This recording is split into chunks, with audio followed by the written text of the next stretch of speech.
Evet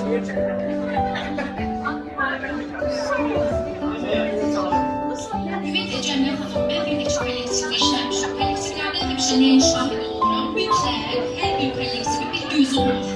O göz ucu yanlış vermez.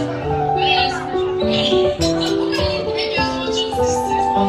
Diğer güler, muhabbet, münasebetli yakışanlar ve herkesi seviyor. Biz onu bir nefer kötüler olur. Bir TV'de de sizsiz, millet TV'de de sizsiz. Bizim o kolektife yeni gelmiş ama o bile çok sevdim ki bu kolektife. Birbirine çok mehriban, herkesin aynı alma havası var. Buna göre ben rehberliğe teşekkür ederim.